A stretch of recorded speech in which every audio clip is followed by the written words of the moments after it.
Mais uma vez, agradecendo a presença de todos, dando a boa tarde ao presidente, ao conselheiro Saulo, em nome de todos, a nossa secretária de controle externo, Ana Paula.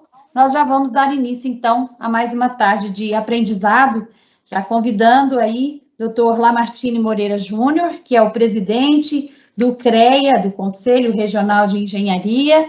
O Dr. Lamartine é engenheiro civil, tem um extenso currículo também na área, e atua profissionalmente em engenharia diagnóstica, avaliação de imóveis urbanos e rurais, laudos técnicos, assistência técnica em processos judiciais e perícias judiciais. Doutor Lamartine, seja muito bem-vindo, está com o senhor a palavra.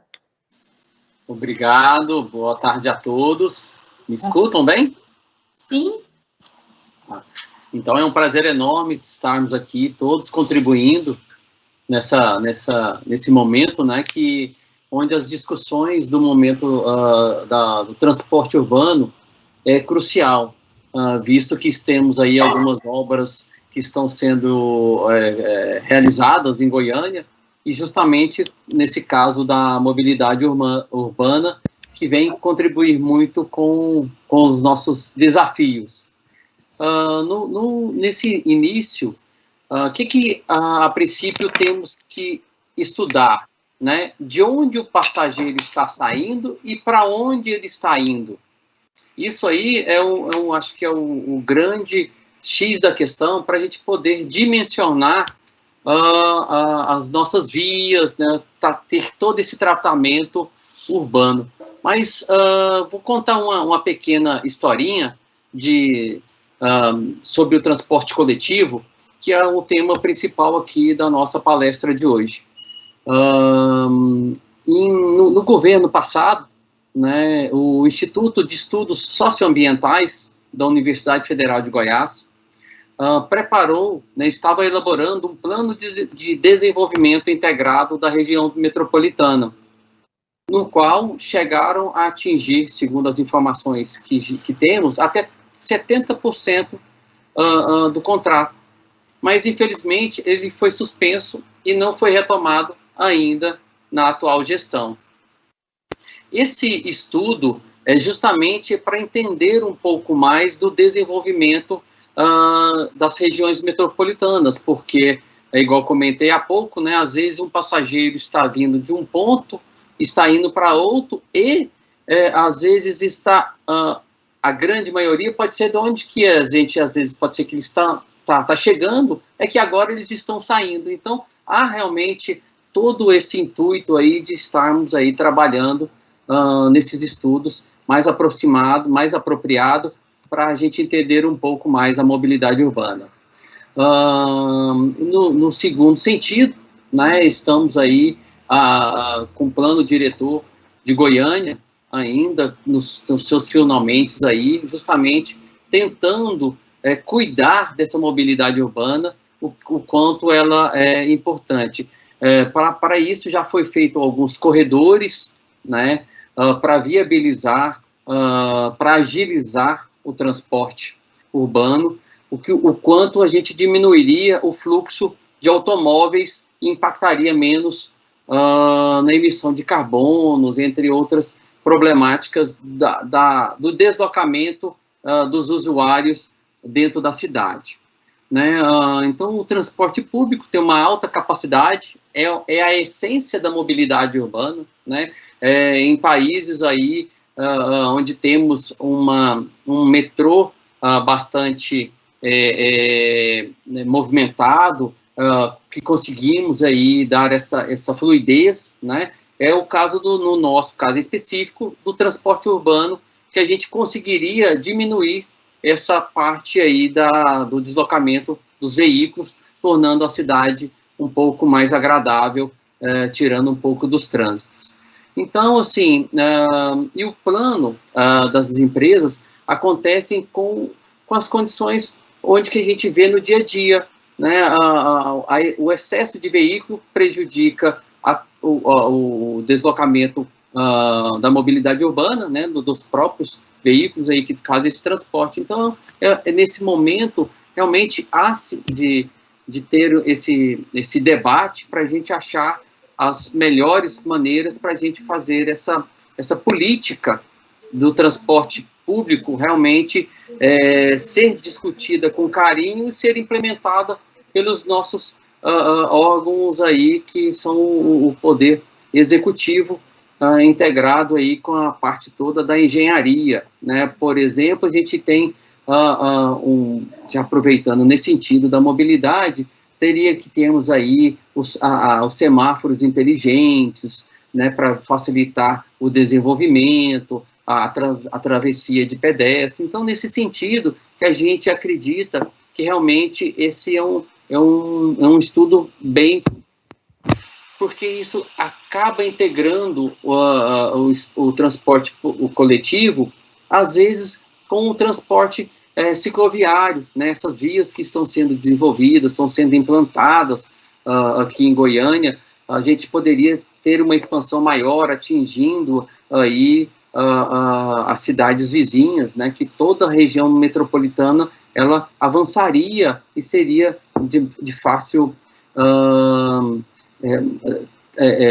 de fácil movimentação entre o transporte coletivo e o cicloviário, que às vezes a gente pode ser observada em outras capitais fora daqui de Goiânia, fora do Brasil, né? Precisamos também, nesse sentido, ter uma logística dos transportes de cargas, né, dentro da própria cidade, principalmente nos centros mais movimentados, onde atrapalha bastante. Então, há de se realmente ter todo esse cuidado para a gente fomentar essa parte aí da logística. E o CREA, enquanto departamento técnico, coloca todos à disposição para a gente vir, continuar estudando, né, Talpado aí, que tem um bom conhecimento nessa área aí, que também, se ele, porventura, eu esquecer de alguma coisa, Pádua, que você complete aí. Então, assim, a gente sempre coloca à disposição, Jaqueline, para a gente estar trabalhando a quatro mãos aí, discutindo o tema que a gente sabe que é de grande relevância. Seria realmente nesse momento, né, as palavras iniciais, e fico aí à disposição para tirar dúvidas, né, ou alguma coisa que se faça necessário. Nós agradecemos as palavras do Dr. Lamartine Moreira Júnior, que é o presidente do Conselho Regional de Engenharia e Agronomia do Estado de Goiás. Ele fez referência aí ao Pádua, que é também do CREA. Você quer fazer algum complemento, Pádua? Pádua, o seu som está desligado.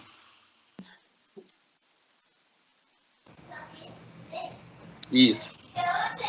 Boa tarde a todos. Esse assunto ele é muito discutido no CREA. Nós temos lá uma comissão de acessibilidade e mobilidade. E nós temos participado muito das discussões, como o Lamartine falou, da discussão do plano diretor da região metropolitana, que ele tinha sido contratado na gestão anterior, depois, no final da gestão, foi suspenso e depois não foi mais retomado. Então, ele está quase concluído, mas ainda falta um pedaço desse plano. Plano diretor de urbanização integrada. E nós temos visto muita discussão em torno do plano diretor de Goiânia e também no plano de mobilidade de Goiânia. Então, a gente acha inviável a gente discutir um plano de Goiânia sem discutir o plano da região metropolitana. Gostaria até de pedir com as pessoas que estão participando desse evento hoje, de saber como a gente poderia fazer para concluir esse plano da região metropolitana, para então nós entendemos que cada município deveria fazer o seu plano de mobilidade. Porque essa discussão que nós fizemos no CREA, acabou que ela não foi concluída. Ainda falta muita coisa e nós entendemos isso, que essa discussão ela tem que ser levada adiante. Essas contribuições de hoje são importantíssimas, né? As visões que foram apresentadas aqui. A professora Érica, por exemplo, ela já participou conosco lá no CREA de muita dessa discussão. O Grafite também, são parceiros nossos nessa discussão. A gente quer ver esse assunto avançar.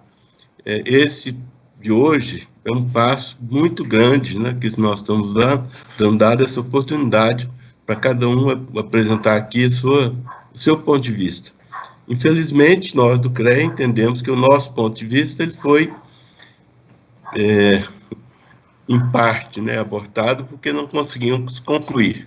Mas nós estamos aqui à disposição também para qualquer assunto que for levantado e a gente puder contribuir, nós estamos prontos para isso. E já vou passar, então, para convidar a professora doutora Patrícia Vilela Margon, a professora titular efetiva do curso de Engenharia de Transportes no Instituto Federal de Educação, Ciência e Tecnologia de Goiás, no campus Goiânia, vice-líder do Núcleo de Pesquisa e Planejamento em Engenharia de Transportes, também do IFG, e integrante do Grupo de Pesquisas em Comportamento em Transportes e Novas Tecnologias, registrado no CNPq. É doutora pelo Programa de Pós-Graduação em Transportes da UNB, mestra em Engenharia Civil e engenheira civil pela UFG. Doutora Patrícia, seja muito bem-vinda, a palavra está com a senhora. Boa tarde a todas e todos, agradeço bastante o convite do TCE, me deixa muito feliz ver essa discussão do transporte, a discussão da mobilidade, da importância do transporte público, estar permeando aí, né, outros lugares, outras áreas, para discussão, porque é uma discussão social, acima de tudo é uma discussão social, está relacionada com a nossa qualidade de vida, está relacionada com a produtividade da nossa cidade, da nossa região metropolitana, mas é, acima de tudo, um problema, uma questão da cidade mesmo, tá? Eu preparei uma apresentaçãozinha bem breve, tá? Só para colocar alguns dados aqui para a gente fazer uma discussão. Bom, gente, o título que eu dei aí foi o nosso tema, né? A nossa temática de embate, a melhoria do transporte coletivo na região metropolitana de Goiânia. Bom, e aí eu vou pegar só rapidinho aqui, né? Nós não temos uma aula, o professor tem esses tics, né? Mas é só para a gente lembrar o que nos diz, né, a lei que institui aí a Política Nacional de Mobilidade Urbana aqui no Brasil, né? Então, eu tenho uma prioridade elencada por essa lei, que é de 2012, né, onde a minha prioridade no sistema são os pedestres, em segundo lugar, os ciclistas, em terceiro, bicicletas de serviços, em quarto, o transporte coletivo, depois aí vem os motorizados, né, semipúblicos, táxi e veículos de carga, os carros compartilhados e depois os veículos individuais, carros e motos, né? Então, isso já está preconizado em uma lei há quase 10 anos. Mas é uma questão que eu sempre falo e penso, por isso que eu acho muito importante esse diálogo aqui, de como é que nós estamos realmente planejando a nossa cidade e quando fazemos uma obra ou pensamos em uma obra, colocamos ela nessa elencação de prioridades, né? É uma figurinha bem batida, né, mas que eu adoro, porque ela mostra aí como é que, porque toda cidade, ela vai ter um espaço viário ali destinado, né, à locomoção das pessoas. E esse espaço, ele, previsto em lei também, a distribuição desse espaço tem que ser equitativa. E aqui dá uma comparação, né, faz uma comparação para a gente, a fonte é a Associação Nacional das Empresas de Transporte Urbano, a ANTU, né, o que ocupam ali, dentro de um espaço viário, um ônibus com 60 passageiros, né, 60 ciclistas, e o que são 60 pessoas em carros, né, com a média de ocupação brasileira que nós temos aí, né, de 1 a 2 pessoas por veículo no máximo, né, então como é que esse espaço está sendo ocupado, né? Quando eu penso em um sistema viário, que ele é feito, implantado e planejado para transportar pessoas e bens, né, aqui eu tenho uma comparação do número de pessoas que eu estou colocando aqui no meu espaço viário, utilizando um veículo privado, né, que é o automóvel, em comparação aqui, né, a um transporte, aqui no caso é um VLT, a um transporte coletivo, a um transporte público, né? Então, é essa própria concepção, esse espaço é de quem, ele é para quem. Quando eu estou investindo em construir um viaduto, quando eu estou duplicando uma via, eu estou favorecendo quem, né? Aí só mais um parâmetro para a gente ver, o foco da imagem tá meio distorcido assim, mas aqui eu faço uma comparação de uma capacidade de um corredor. considerando uma faixa de largura comum das nossas vias, né, 3,5 metros, lógico que via boa, né, uma via para um fluxo alto, né, e essa via com 3,5 metros de largura, se a gente guardar um tempo ali de 1 hora, dentro de carro são transportadas 2.000 pessoas. Dentro de ônibus comum, aquele ônibus que divide a via com outros carros, nessa mesma hora eu transporto 9.000 pessoas. De bicicleta, lógico, dando exclusividade para esse veículo, 14.000 pessoas. Se for andar a pé, seriam 19.000 pedestres, né? Num ônibus que tem um corredor prioritário, eu já vou transportar 20.000 pessoas. Se for um VLT, né, o veículo leve sobre trilhos, 22.000 pessoas. Se eu tenho um corredor exclusivo de transporte público por ônibus no modelo BRT, nessa mesma hora eu transporto 43.000 pessoas. Se eu tenho uma via completamente exclusiva e segregada com esse mesmo ônibus, ela vai para 80.000 pessoas. E quando eu tenho uma linha de metrô, para 100.000 pessoas por hora. Mas o que a gente vê que está acontecendo aqui, né, no nosso país no geral, e é claro que isso também reflete aqui na nossa região metropolitana, né?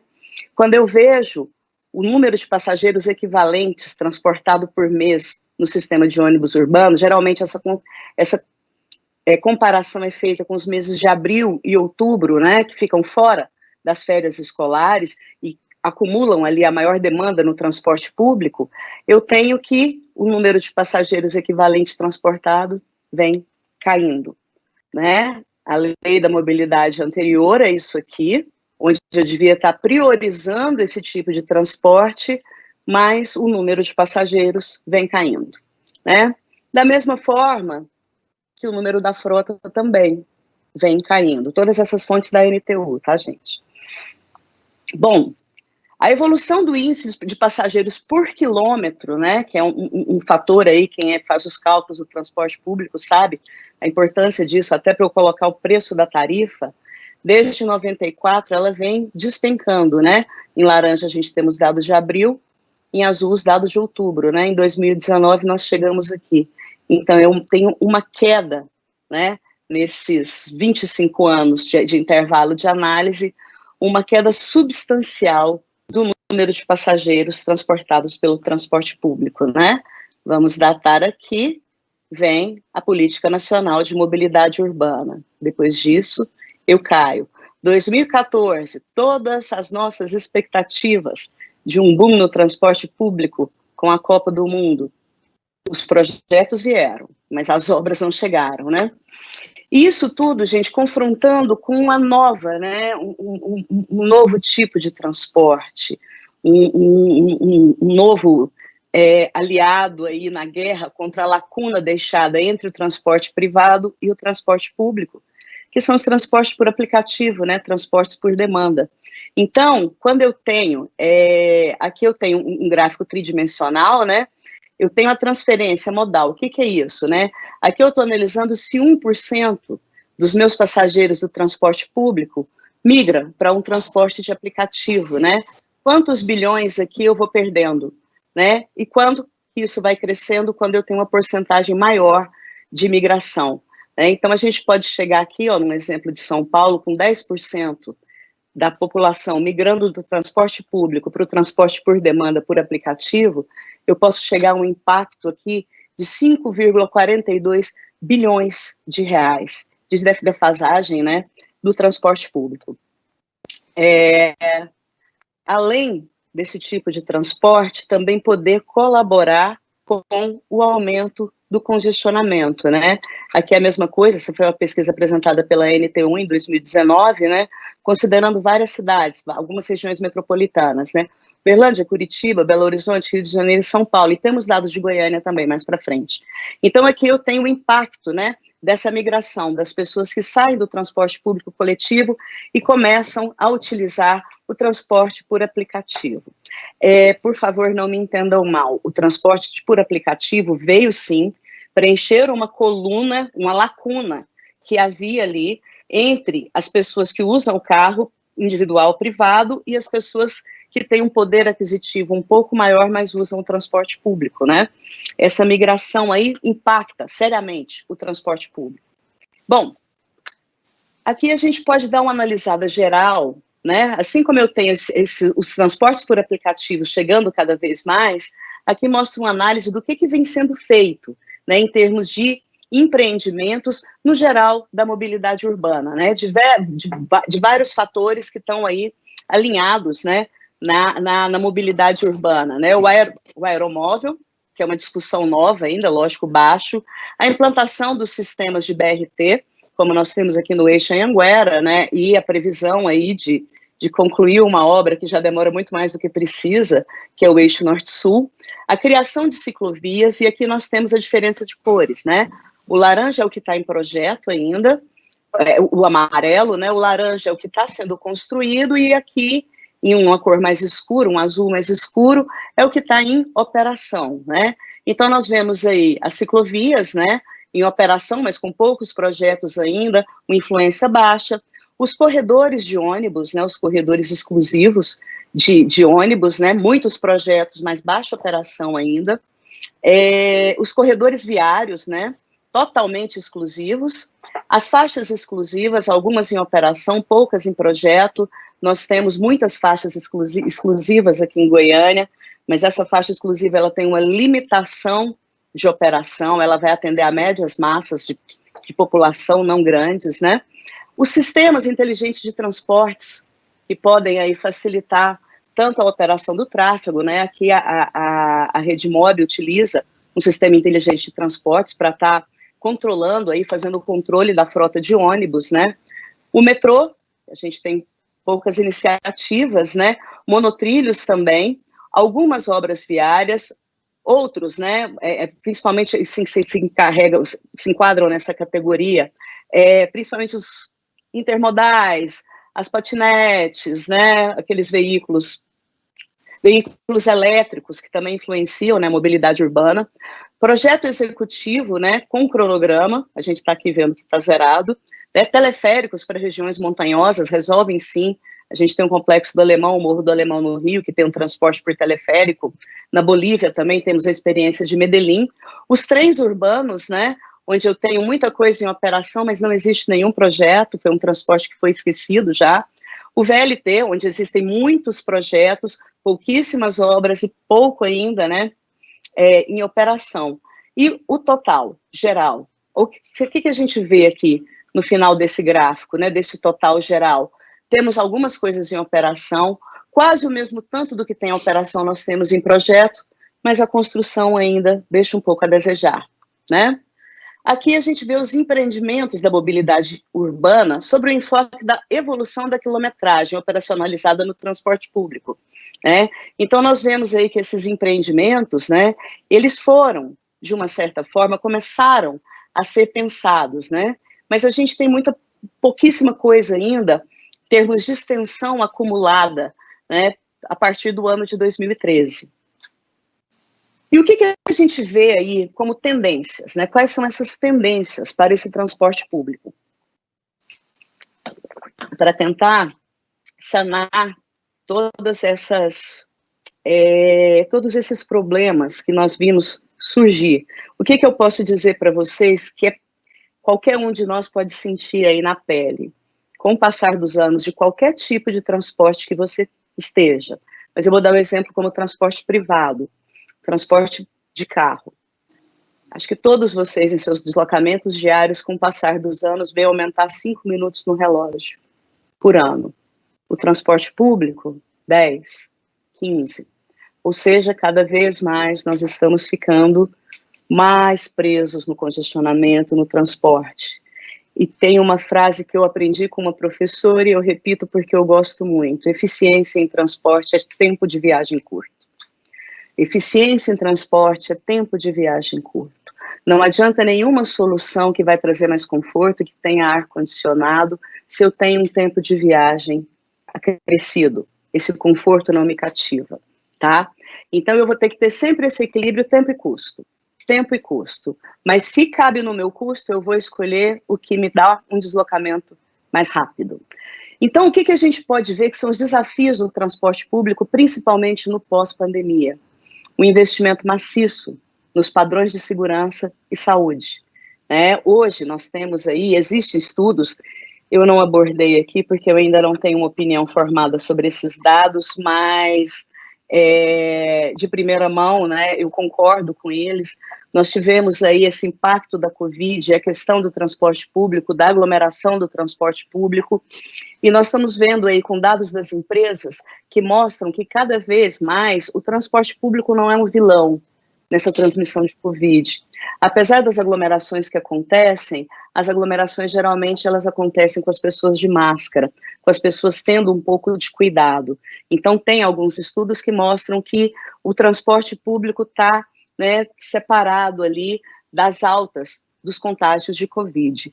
Mas o que a gente vê como tendência? Que existe um foco em manter esses procedimentos de segurança e higiene que já estão em prática e tornar esses esforços altamente visíveis para reforçar aí que o transporte público coletivo é seguro. Tá? Nós estamos falando um pouco agora de higiene, de saúde, mas todos nós sabemos de todo o impacto na segurança mesmo, em termos de assalto, de acidentes, que o transporte público, às vezes, causa uma percepção ruim para aquele usuário. Então, ele não cativa outras pessoas. Então, esse é um dos focos. Um outro paralelo, a necessidade de consolidação dos sistemas online. O que é isso? O gerenciamento remoto de hardwares e processos operacionais. Nós já temos aqui em Goiânia, né, na operação lá com a Rede Mob, o ITS for Mobility, que é um sistema inteligente para controle da frota. Além disso, a redução dos custos de manutenção, tentando fazer uma manutenção mais organizada, né, ver ali qual que é o veículo ou parte da rota que está precisando de uma atenção maior. A agilidade na tomada de decisões, ela não ser tão morosa, o transporte público está deixando de acompanhar a dinâmica da cidade, né? Nós precisamos ser mais ágeis, e isso vai influir na última característica que eu vou apresentar para vocês. Uma oferta de melhores serviços para os usuários, né? O que a gente vê hoje? As companhias lutando para cativar novos usuários, sem colocar ali investimentos maciços para fidelizar os usuários que já estão no transporte público. Além dessa oferta de melhores serviços, possibilidades variadas de integração com outras soluções, a integração multimodal, os anéis tarifários, as integrações tarifárias, como colocar esse transporte mais rápido, mas mesmo assim cabendo, né, no bolso da sociedade. Uma ascensão desses hubs de mobilidade. De que forma? Incentivando uma caminhada, né? Fornecendo suportes para bicicletas em ônibus e trens, incentivando essa multimodalidade. Quem é usuário do transporte público sabe que ali o grande gargalo estão nas linhas alimentadoras, que funcionam às vezes com uma planilha, com intervalos horários maiores, né? Dependendo da região, de 40 em 40 minutos, de 1 em 1 hora, né, para que essa linha não seja tão deficitária, porque o número de passageiros no entrepico é muito baixo.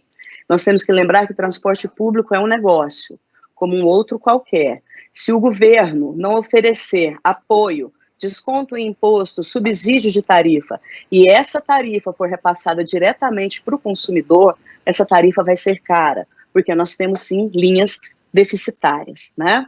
Então, quando eu compartilho e faço essa alimentação favorecida com segurança por bicicleta, eu começo a resolver, de uma certa forma, o problema da alimentação. Oferecer programas de compartilhamento de bicicleta. Nós já temos um programa assim aqui na nossa cidade, mas ele é muito incipiente, ele precisa crescer mais, e ele precisa crescer mais nas regiões periféricas, para trabalhar em conjunto com o trem. Tá? Em vez de estar concentrado nas áreas centrais, onde as pessoas têm vários tipos de transporte, né, ali para utilizar. E habilitar outras conexões de trânsito local e regional, né? Às vezes a integração com as linhas intermunicipais, os terminais próprios para motos e carros em regiões mais afastadas, que a gente vê em vários locais no mundo, né? Um foco na micromobilidade integrada do transporte público, né? Tendo a introdução e a popularidade de novos modos de transporte pessoal, como as scooters, as bicicletas elétricas, os carros compartilhados, inclusive, eles podem potencialmente acelerar essa transição à medida que se tornam mais comuns e eles começam a ser aceitos aí nas estruturas regulatórias. É claro, gente, que não se resolve transporte com um único modo de transporte. Eu não resolvo transporte sem uma regulamentação muito eficaz e inteligente. Para isso, eu preciso entender quem é meu usuário. Eu tenho que ter um foco nesse usuário, né? A experiência do cliente, ela desempenha um papel crítico no aumento do número de passageiros. Hoje é muito comum, quando se faz pesquisas de percepção do transporte público, ouvir de pessoas que naturalmente não usam ou nunca usaram o transporte público dizer que ele é ruim. É uma percepção que se tem disso.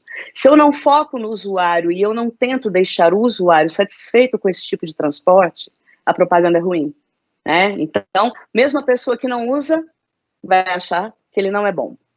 Então, é por isso que cada vez mais é preciso focar na construção de plataformas digitais integradas. Hoje já existe, aqui no Brasil mesmo, né, um aplicativo mundial, que onde você vai em qualquer cidade, você consegue ver ali quanto tempo você gasta para deslocar a pé, de bicicleta, de transporte por aplicativo, de transporte público, onde é que estão os pontos de transporte público, de bicicletas compartilhadas, de carros compartilhados. Então, eu preciso integrar todas essas plataformas, né, para oferecer diversos canais de pagamento. Existem estudos, principalmente na Ásia, né, que tem um transporte público muito evoluído devido ao número de pessoas mesmo, mas onde a pessoa dentro de um smartphone, ela paga qualquer tarifa de qualquer transporte, intermunicipal, interregional e transporte público. Então isso é uma tendência de crescimento, né? Mas eu preciso, né, melhorar o uso de dados, entender melhor o meu cliente, né, não o meu usuário, mas o meu cliente, e ter um esforço para melhorar a experiência dele no deslocamento da cidade. E oferecer também opções multimodais integradas, digitalmente, também é uma forma de integrar, de entregar uma experiência mais integrada aos passageiros. Hoje, o que nós temos, né? Parece que o passageiro do transporte público, principalmente quanto mais afastado do centro da cidade ele está, ele tem uma experiência marginalizada. Eu já ouvi muitas pessoas falando de quem precisa do transporte público sofre, todos nós precisamos. Né, não tem um escritório, uma instituição de ensino, um órgão público que funciona sem um transporte público. Isso a gente sente na pele quando tem alguma greve, né? Então, nós precisamos integrar isso como uma opção, como a primeira opção motorizada da população da cidade. Tá? Então, para ele crescer e para ele ter o seu lugar e ser efetivo, né, ter uma eficiência, uma eficácia competitiva, eu preciso priorizar esse transporte dentro do planejamento da cidade, como já preconiza, né, desde 2012, a Política Nacional de Mobilidade Urbana.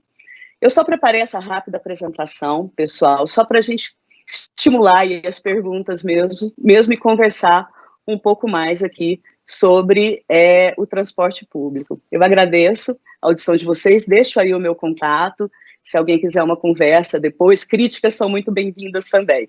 Agradeço a audição de todos.